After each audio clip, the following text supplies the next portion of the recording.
हदानि जत बेरेमो थानचानि कक बिरना बागै एकता मार्च खालायनानै कक शाखा बीजेपी हास्टेकासको एमपी राजीव भट्टाचार्य सरदार वल्लभभाई पाटेलनि आसैमानि साल रक्षावै जुदा जुदा सामं बुतां यागो याचगै नाहाका त्रिपुरा प्रदेश बीजेपी हास्ते हापां तै बीजेपी बदलनि बखाक्तै एकता मार्च खालायनानै थांगै दंगो हाकतर गोनांगै तामनि बागै अ एकता मार्च खालायजागनानि थांगै दं आबनतयै स्राय स्राय शाखा बीजेपी हास्टेकासको एमपी राजीव भट्टाचार्य बशाखा 1875 बिशिव गुजरात हुकबार खायनाय रगनि नुखुंगो आसैमानि सरदार वल्लभभाई पाटेल बेनि आसैमानि साल रक्षावै हाकतनि मन्त्री बखरक नरेन्द्र मोदीनि तैफांबाय सेन्ट्रेल हापां तै जेपी नड्डानि तैफांबाय बीजेपी बदल जुदा जुदा पान्दा खालायगा हाकतरन थान्च तुबनानि बागै सरदार वल्लभभाई पाटेल हाकतरन जेतिखि नाइकल खा आबो पगनानि कगया आबनन मैतो नारकना बागै असामंग बुतां यागो याचगै नाहाजाका शाखा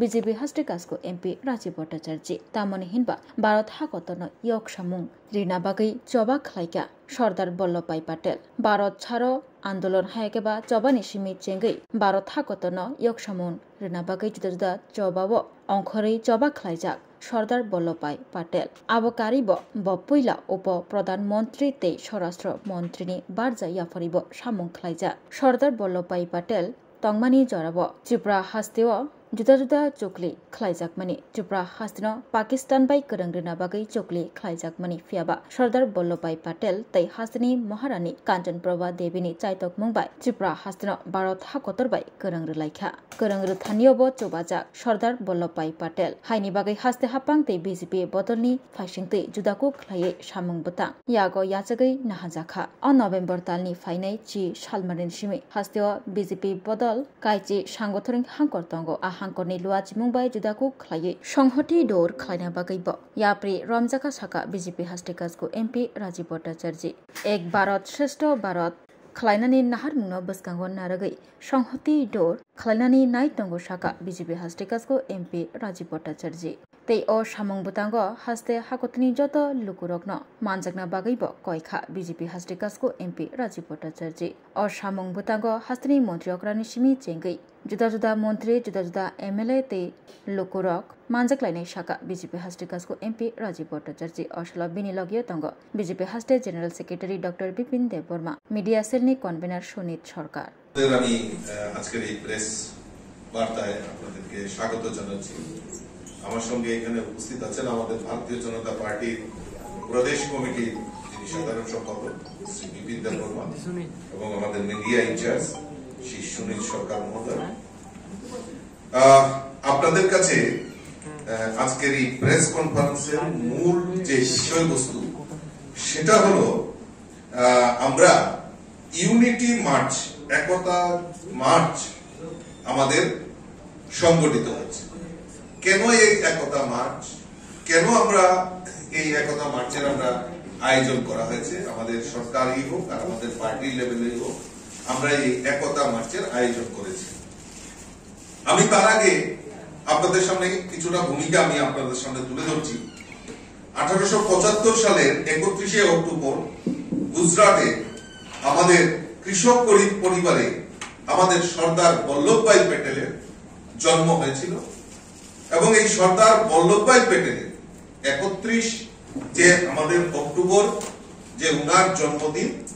এই জন্মদিনকে সামনে রেখে প্রায় এই বছর আমাদের 150তম জন্ম জয়ন্তী আমরা উনার উদযাপন করেছি ইতিমধ্যে আমাদের সরকার আমাদের দেশের যশস্বী প্রধানমন্ত্রী নরেন্দ্র মোদীজির নেতৃত্বে যে সরকার কেন্দ্রীয় সরকার এবং আমাদের ভারতীয় জনতা পার্টির নেতৃত্বে যে সংগঠন আদরণীয় জেপি নাড্ডাজির নেতৃত্বে যে সংগঠন আমরা সিদ্ধান্ত নিয়েছি যে আমাদের এই যে আমাদের সর্দার বল্লভভাই প্যাটেলের যে ভারতের অখণ্ডতাকে রক্ষা করার জন্য উনি যেভাবে আমাদের দেশকে পরিচালনা করেছেন তার জন্য আমরা আমাদের এই 150 বছর এবং উনার স্মৃতিকে স্মরণ রাখার জন্য আমরা একতা মার্চ আমরা শুরুয়াত করতে যাচ্ছি তো তার জন্যই আমি আপনাদের সামনে এই প্রেস কনফারেন্সের মাধ্যমে সেই কর্মসূচিগুলি আপনাদের সামনে উল্লেখ করার জন্য আপনাদেরকে জানান সিপাহীজলাতে আমাদের 12 তারিখে সেখানে সংগঠিত হবে এবং আমাদের 14 তারিখে হবে দক্ষিণ ত্রিপুরা জেলায়। 18 তারিখ সংগঠিত হবে 2টি জেলা, যথাক্রমে অনুকোটি এবং খোয়াই, এবং আমাদের 20 তারিখে হবে গোমতী ডিস্ট্রিক্ট। এই জেলাগুলিতে টোটাল 8টা জেলাতে আমরা এই 8 থেকে 10 কিলোমিটার আমরা এই রান মানে আমাদের একতা মার্চ আমরা সংগঠিত করব। আর এই মার্চের মাধ্যমে আমরা আমাদের যে এক ভারত শ্রেষ্ঠ ভারত এবং এক ত্রিপুরা শ্রেষ্ঠ ত্রিপুরা, এই যে সংকল্প, এই সংকল্প নিয়ে আমাদের এই একতা মার্চ সংগঠিত হবে। আমি প্রথমেই বলেছি সেখানে আমাদের স্বচ্ছ ভারত অভিযান থাকবে, সেখানে আমাদের কৃষ্টি সংস্কৃতি তার যে বার্তা সেটা দেওয়া হবে, আমাদের ভোকাল ফর লোকাল সেই জিনিসটাকেও প্রদর্শিত করা হবে এবং মানুষের কাছে সমাজের কাছে বার্তা দেওয়ার জন্য আমরা এই একতা মার্চের আয়োজন করা হয়েছে। আমাদের গভর্নমেন্ট এবং আমাদের পার্টির তরফ থেকে গত 31 অক্টোবর আমরা একতা দৌড় আমরা প্রচার প্রসার করেছি। একতা দৌড় আমরা ত্রিপুরা রাজ্যের বিভিন্ন প্রান্তে প্রত্যেকটি জেলাতে আমরা তা স্থাপন করে আয়োজন করেছি এবং আমরা সবাই আমাদের মাননীয় মুখ্যমন্ত্রী থেকে শুরু করে মিনিস্টার থেকে শুরু করে পার্টির বিভিন্ন স্তরের নেতৃত্বরা বিভিন্ন জেলা এবং সাব ডিভিশন লেভেলে সেই ইউনিটি মার্চে আমরা সবাই অংশগ্রহণ করি। এবং আগামী 10 তারিখ থেকে আমাদের যে 8টি অ্যাডমিনিস্ট্রেটিভ জেলা রয়েছে, ডিস্ট্রিক্ট রয়েছে, সেই জেলাগুলিতেও আমরা ইউনিটি মার্চ আমরা সেখানে করতে যাচ্ছি। তার জন্য প্রায় প্রত্যেক দিন আমরা এই প্রত্যেক জেলাতে 8 থেকে 10 কিলোমিটার আমরা এই ইউনিটি মার্চ একতা মার্চ আমরা সেখানে আয়োজন করেছি। আমি জেলাগুলি কোন সময় হবে সেটা আপনাদের সামনে তুলে ধরবো। তার আগে এই ইউনিটি মার্চ কেন আমরা করছি? আমরা জানি যে আমাদের দেশের যশস্বী প্রধানমন্ত্রী নরেন্দ্র মোদীজি যে এক ভারত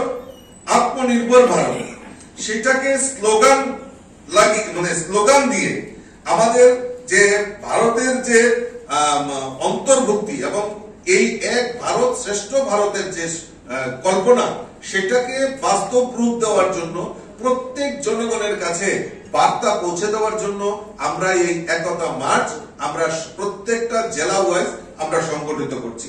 তার মূল কারণ হচ্ছে জনভাগিদারি এবং রাষ্ট্র নির্মাণ। আমরা সবাই জানি যে আমাদের যে সরকারের যে মূল লক্ষ্য, আমাদের ভারতবর্ষের যশস্বী প্রধানমন্ত্রীর যে মূল যে থিম বা যে চিন্তা ভাবনা সেটা হলো ভারতের অখণ্ডতাকে রক্ষা করা। এই অখণ্ডতাকে রক্ষা করা এবং সমস্ত জিনিসকে এক ভারত শ্রেষ্ঠ ভারত সেই পরিকল্পনায় নিয়ে যাওয়ার জন্যই এই ইউনিটি মার্চ আমরা সংগঠিত করছি। এই ইউনিটি মার্চের মাধ্যমে সমাজের প্রত্যেকটা মানুষের কাছে বার্তা দেওয়া যে স্বচ্ছ ভারত অভিযান, আমাদের ভোকাল ফর লোকাল স্বদেশীর উপর আমাদের গুরুত্ব আরোপ করা এবং মানুষের জন্য এবং আমাদের এই রাষ্ট্রের জন্য আমাদের সরকার কি কি কাজগুলি করেছে সমস্ত কিছু একত্রিতকরণের জন্য আমাদের সরকার এবং আমাদের সংগঠন সেই সিদ্ধান্ত এই একতা মার্চের আয়োজন করা হয়েছে। আমি আপনাদের সামনে তুলে ধরছি আগামী 10 নভেম্বর আমাদের আগরতলাতে ওয়েস্ট জেলাতে সেটা সংগঠিত হবে। আমাদের যে রাজবাড়ি রয়েছে সেখান থেকে আমাদের উজ্জয়ন্ত প্যালেস, সেখান থেকে আমাদের প্রায় হাপানিয়া মেলা গ্রাউন্ড পর্যন্ত আমাদের এই ইউনিটি মার্চ হবে। সেখানে আমাদের মাননীয় মুখ্যমন্ত্রী, আমাদের মন্ত্রী, আমাদের ডেপুটি স্পিকার এবং আমি নিজেও থাকবো বা আমাদের অনেক কার্যকর্তা লিডার সবাই প্রত্যেকে এই ইউনিটি মার্চে অংশগ্রহণ করবেন।